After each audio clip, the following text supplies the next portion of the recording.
Grandes gênios da pintura.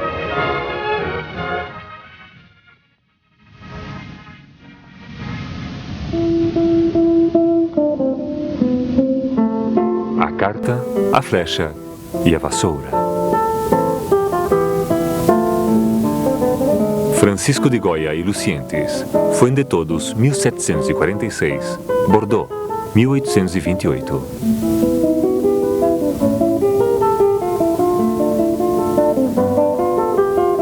As Jovens, ao redor de 1812, 1814.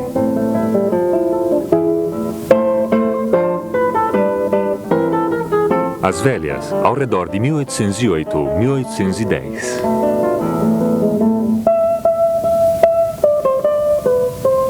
Museu de Belas Artes, Lille.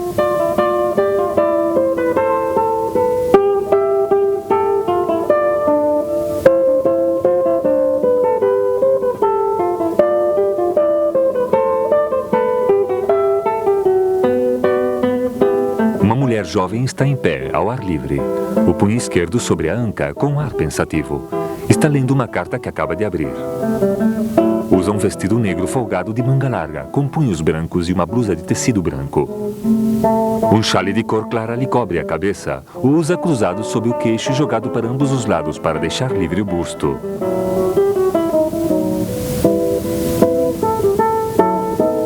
Um pouco mais atrás, uma criada abre uma sombrinha de cor ocre e amarelo. Ela também está vestida de negro. Um cachorrinho erguido sobre as patas traseiras tenta chamar a atenção de sua dona latindo. A cena tem lugar em uma avenida que se estende ao longo de um rio.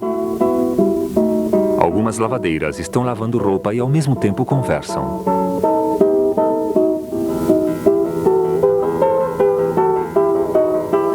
O horizonte é delimitado pela roupa estendida nas varas, cordas ou nas árvores.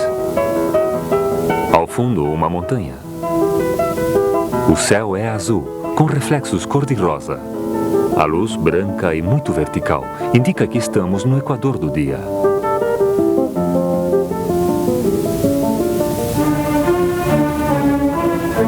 Há uma velha mulher sentada sobre uma cadeira. Usa um vestido de seda de cor clara, recoberto de musselina transparente, encaixado sob o peito segundo a moda do Império e adornado com incrustações azuis nos ombros e no pescoço.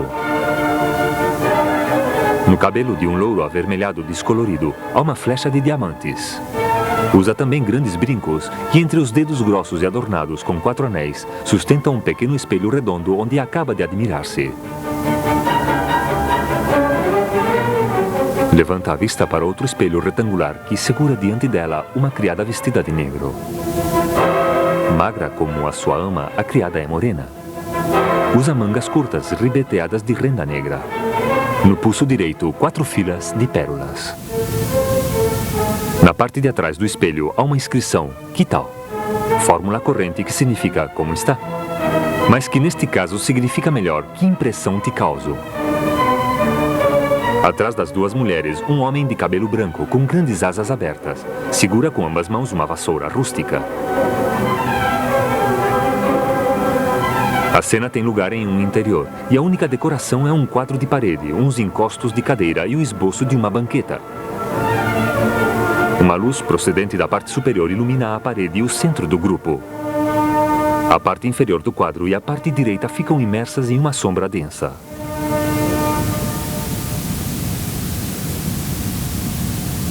O primeiro quadro teve vários títulos. Mulheres de Madrid vestidas de marras, ou Mulher Jovem lendo uma carta. O segundo quadro foi chamado Velhas Mulheres, e mais tarde, O Tempo.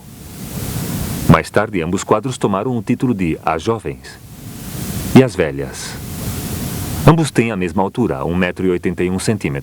Só sua largura é algo diferente, 1,22 m para As Jovens e 1,25 m no caso do As Velhas. Na parte inferior direita e em branco, sobre fundo negro, As Velhas têm uma inscrição consistente em uma cruz seguida do número 23.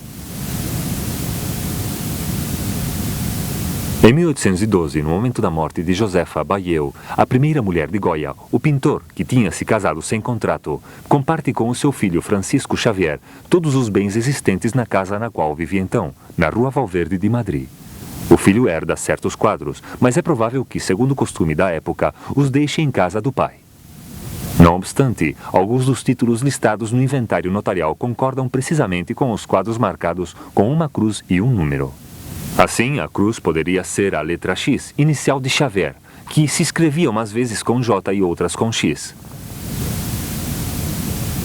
Assim como As Velhas, marcado com o número X23, a Celestina e sua filha têm o número X24 e o Moço Guia de Tormes, o X25.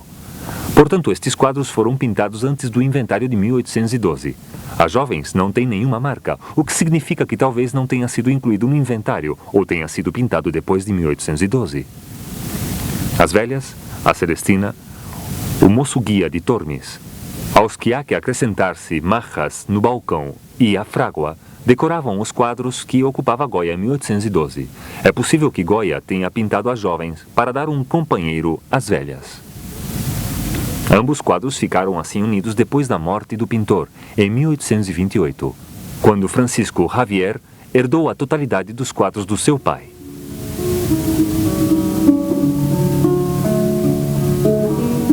O Museu do Louvre só possuía uns quantos quadros espanhóis, pelo que o rei Luís Filipe encarregou ao barão Taylor a missão secreta de constituir um museu espanhol. O barão, aconselhado por pintores, percorreu a Espanha e adquiriu vários quadros de El Greco, Velázquez, Zurbarán e Murillo. Esteve na casa de Javier Goya e lhe comprou várias obras, entre elas As Jovens e As Velhas. Quando em 1838 se inaugurou a Galeria Espanhola no Museu do Louvre, havia sido adquirido um total de 450 quadros. As Jovens fica exposto, mas As Velhas se mantém em reserva. 10 anos mais tarde, depois da proclamação da República, a coleção é devolvida ao rei destituído. São postos à venda na Casa Christie's de Londres em 1853. Os quadros se dispersarão pelo mundo inteiro. Em 1873, a Comissão de Adquisições do Museu de Lille aceita adquirir As Jovens, mas se nega a adquirir As Velhas. O conservador e dois amigos seus oferecem o seu próprio capital para obrigar o museu a adquirir o segundo quadro. No transcurso de sua larga carreira, o pintor utilizou estilos e gêneros muito diversos. Cartões para os tapetes reais ou quadros decorativos. O jovem pintor faz gala de uma paleta e um estilo próximos a Fragonard. Afrescos religiosos ao estilo de Tiepolo. Autorretratos a diferentes idades.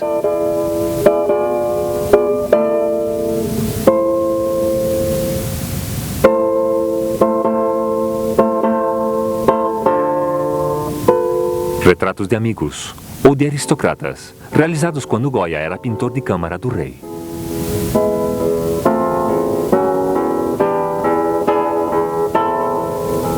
Cenas de gênero, de inspiração popular ou literária. Cenas históricas.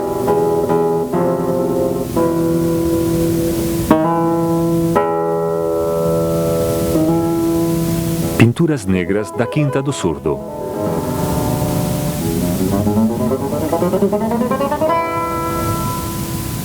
Pinturas mais tranquilas, realizadas quando o ancião pintor se exilou em Bordeaux e que anunciam os inícios do impressionismo.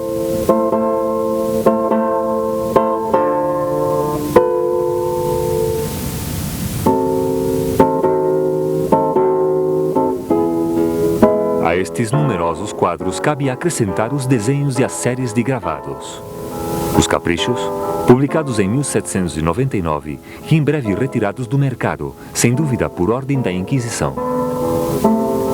Os Desastres da Guerra.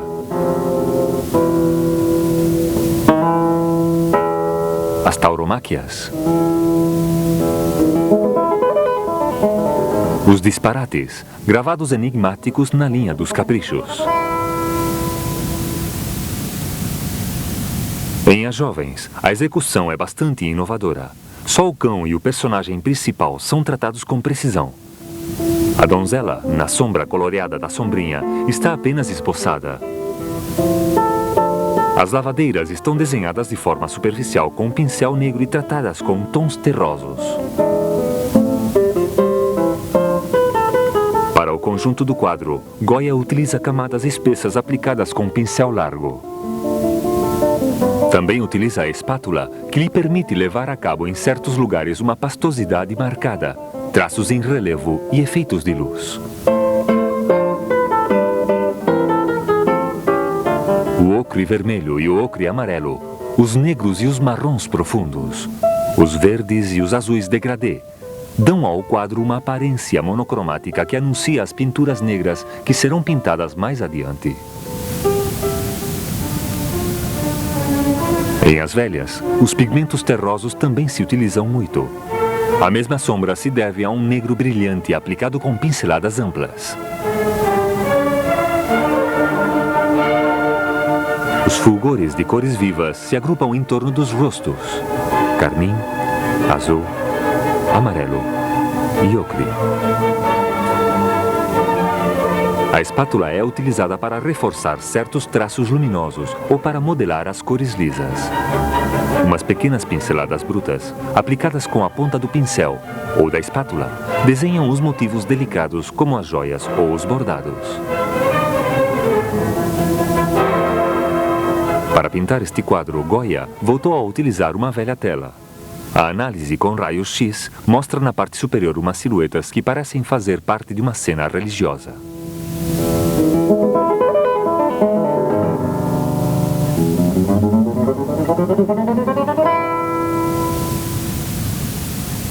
Em As Jovens, Goya põe em cena uma maja e sua donzela.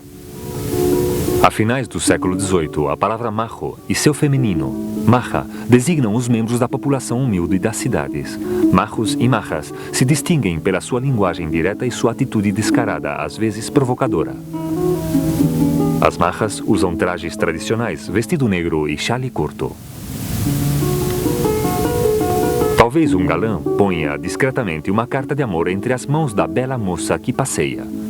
Ao mesmo tempo que faz alusão a um tema literário corrente no século XVIII, Goya recupera nesta cena ligeira o tema da carta, frequente na história da pintura. Goya gosta de belas mulheres.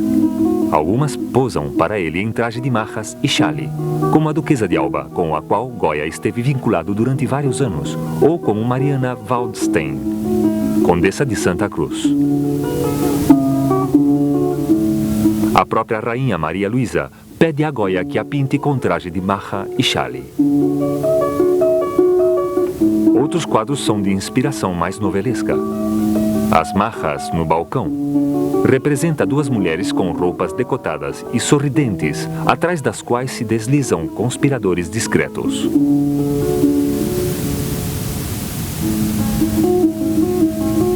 A Maja e a Celestina foi inspirado pelo grande relato clássico espanhol A Celestina, de Fernando de Rojas.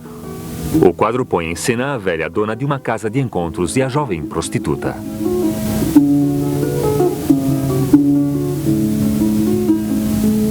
Porém, As Jovens não constituiu só a ilustração de uma cena de rua agradável. No quadro se pode notar a crítica social. As jovens que passeiam passam diante de lavadeiras. Basta esse fundo apenas esboçado para marcar a separação brutal entre a vida despreocupada das jovens burguesas à procura de amor e a dessas mulheres da população humilde, com suas famílias e oprimidas pelas tarefas do lar. Goya já tinha abordado todos esses temas em sua coleção de gravados, Os Caprichos. Cada ovelha com seu par. ninguém conhece a si mesmo.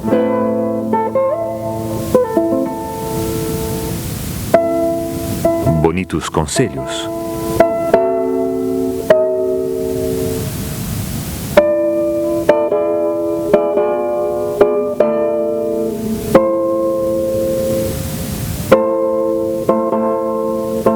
A comédia social é evidente. Em um mundo sem graça e sem piedade, as jovens mulheres só pensam em seduzir e as velhas em atuar de fofoqueiras.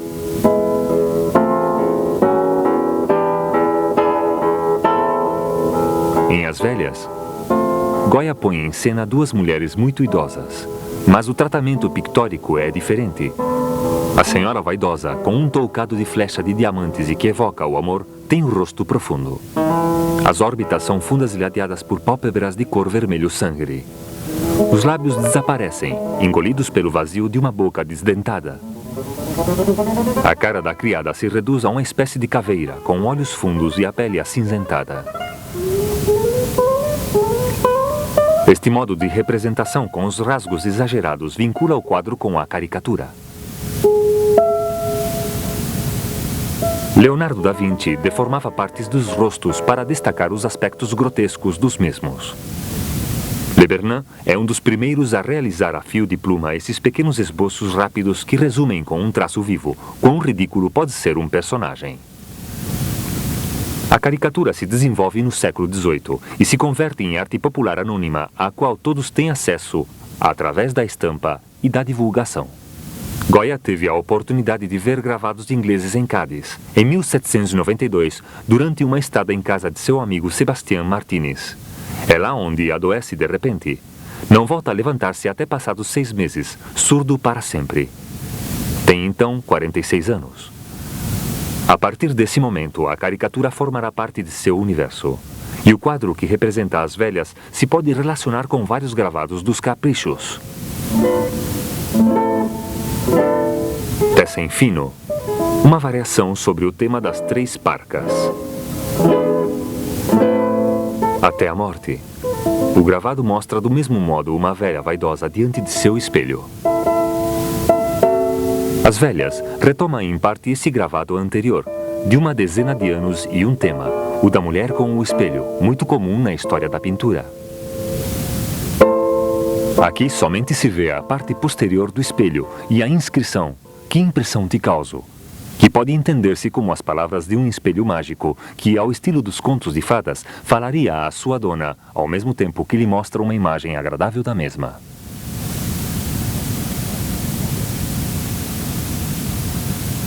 Goya coloca na imagem outra figura alegórica, a do tempo. Mas esta também está caricaturizada. Em lugar da foice tradicional, o pintor coloca uma velha vassoura entre as mãos do personagem. E a vassoura remete a outra fantasia, muito presente em sua obra, a da bruxaria.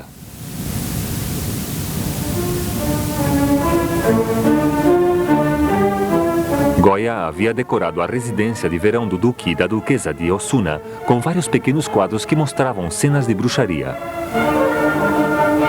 O pintor comparte as ideias dos seus amigos ilustrados, esses liberais reformistas que tratam de impor na Espanha o espírito das luzes.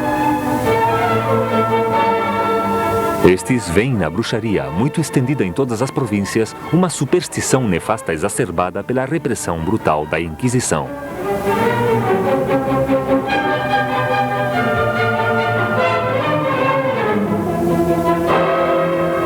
Porém, os ilustrados, em sua conscientização da identidade nacional, também são atraídos por essas formas de expressão popular. E o mesmo Goya, apesar de trabalhar com um espírito de crítica social, sofre essa fascinação. Expressa seus perigos na famosa fórmula: o sonho da razão concebe os monstros.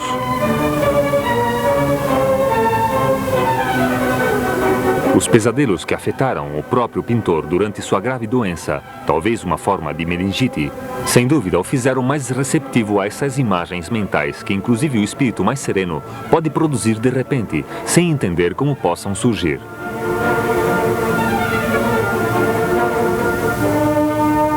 E dá às suas duas velhas rasgos profundamente marcados, contrações de músculos e a aparência diabólica de duas bruxas. Existe um indício que permite decifrar ainda mais este quadro. Maria Luísa de Parma se havia casado com o príncipe de Astúrias, o futuro rei da Espanha. Tinha então, seguramente, um certo encanto, testemunhado por um retrato de Mengs, mas sua beleza se apagou rapidamente. Pouco depois de 1788, data de sua ascensão ao trono. Esta beleza já havia se esgotado. Goya, pintor de câmara do rei, realiza numerosos retratos do monarca e de sua esposa. O boato popular atribuía este declive da rainha à sua vida luxuriosa. Apesar de sua fidelidade, teve realmente numerosas aventuras amorosas e uma relação longa e tempestuosa com um soldado da Guarda Real, Manuel Godoy, que nomeou primeiro-ministro. Goya realiza seu retrato quando o homem de Estado está no apogeu de sua glória. Goya pinta também para ele a Maja vestida e a Maja nua. Este duplo retrato de uma amante de Godoy, Pepita Tudo, estava destinado a decorar o despacho particular do ministro.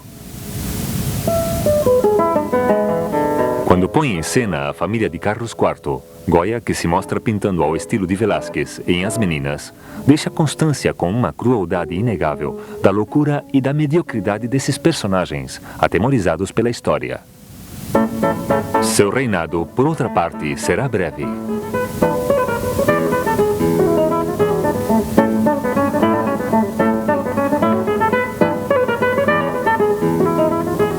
A rainha leva no cabelo uma flecha de diamantes que lhe ofereceu seu amante Manuel Godoy. A infanta Maria Isabel leva a mesma flecha. Talvez seja uma discreta alusão à sua condição de bastarda.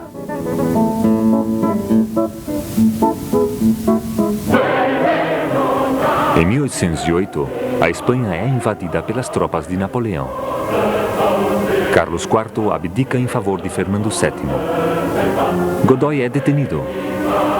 Murat entra em Madrid. Fernando VII vai a Baiona. A 2 de maio, em Madrid, os espanhóis se levantam contra os franceses. No dia seguinte, a repressão é terrível.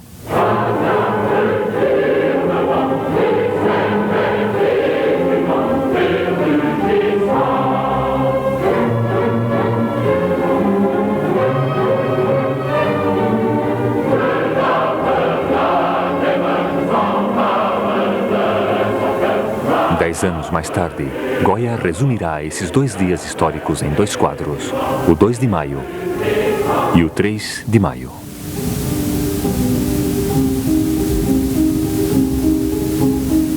Para os ilustrados amigos de Goya, o Império representa os princípios da Revolução Francesa contra as ideias ainda atrasadas dos Borbones. E o pintor presta juramento ante José Bonaparte, nomeado rei da Espanha. Mas em 1810 inicia a guerrilha.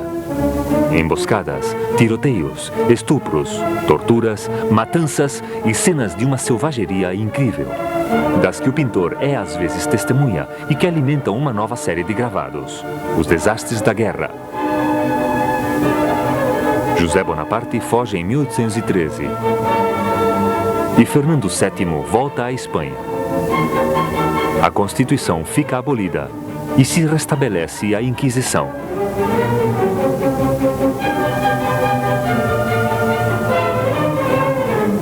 As Velhas foi pintado ao redor de 1810-1812, durante a guerra, em uma época na que as epidemias e a fome faziam estragos.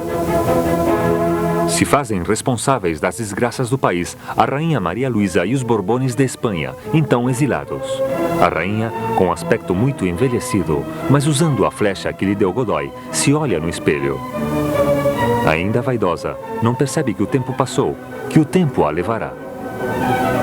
Maria Luísa e Carlos morrerão efetivamente em Roma, uns anos mais tarde, em 1819.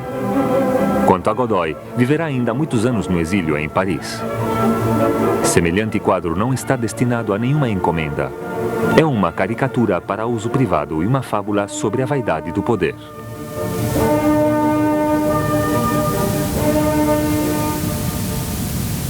Ao mesmo tempo que pinta retratos ou cenas de gênero para clientes ricos, Goya pinta quadros para ele mesmo e trata, sem preocupar-se pelo mercado, temas que o inspiram ou obsessionam.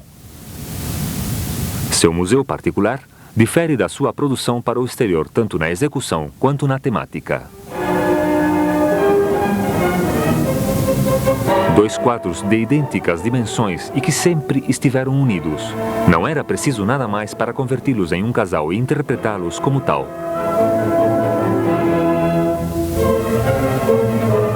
Um autor sugeriu que o personagem central de As Jovens podia ser a própria Maria Luísa. Ao ser muito mais jovem, tinha causado escândalo um dia ao passear pelas ruas de Madrid em companhia de Godoy. Tinha sido interpelada por algumas lavadeiras que lhe reclamaram menos vaidade e mais pão. As lavadeiras impertinentes foram detidas e condenadas à cadeia perpétua. Outra hipótese. Vários historiadores compararam As Jovens a pinturas negras de Goya. Mais tarde, o pintor compõe, a partir de 1819, para sua nova residência chamada a Quinta do Surdo, cenas de inspiração livre.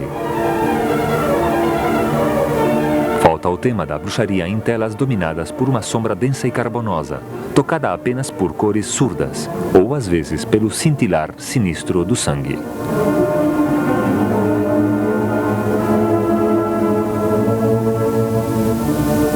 Entre todas essas figuras enigmáticas se encontra uma mulher jovem e pensativa apelidada a Manola.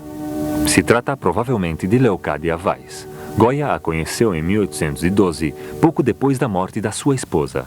Passará com ela o resto da sua vida. O rosto, a expressão e a roupa da Manola recordam muito a personagem de As Jovens. Este quadro poderia, portanto, ter sido pintado por Goya na época de seu encontro, como uma espécie de homenagem a Leocádia. A hipótese dos quadros gêmeos não se baseia unicamente em indícios biográficos. Cada um dos quadros mostra uma mulher e sua criada. Ambos quadros recuperam um tema clássico da pintura: a carta para as jovens, o espelho para as velhas. Ambos quadros mostram, atrás da cena principal, outra cena contraditória. As mulheres da povoação contra as jovens, o tempo contra as velhas. A estes paralelismos entre ambos quadros cabe acrescentar notáveis oposições que parecem ter sido feitos propositalmente. Exterior, interior. Roupa escura da jovem, roupa clara da velha. Texto legível do espelho. Texto oculto da carta. Expostos conjuntamente, ambos quadros formam uma espécie de parábola na linha dos gravados sobre as idades da vida. Essas imagens populares que resumem o destino do homem em forma de sucessivas etapas estavam muito estendidas ao redor de 1800.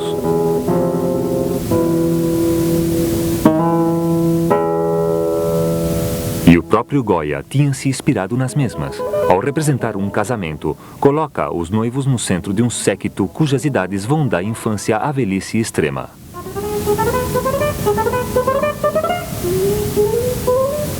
Porém, se nos atendemos à anterioridade das velhas, é possível imaginar que Goya pôde inverter a parábola e dar-nos uma leitura dos quadros em ordem inversa.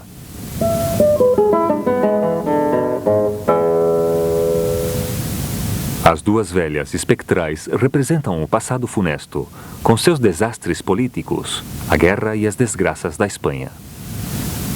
Diante delas, a mulher jovem representaria, ao contrário, a volta da paz, o princípio de uma nova vida. O ancião entendeu que estava em suas mãos vencer o tempo, que para inverter seu curso bastava inverter a ordem dos quadros.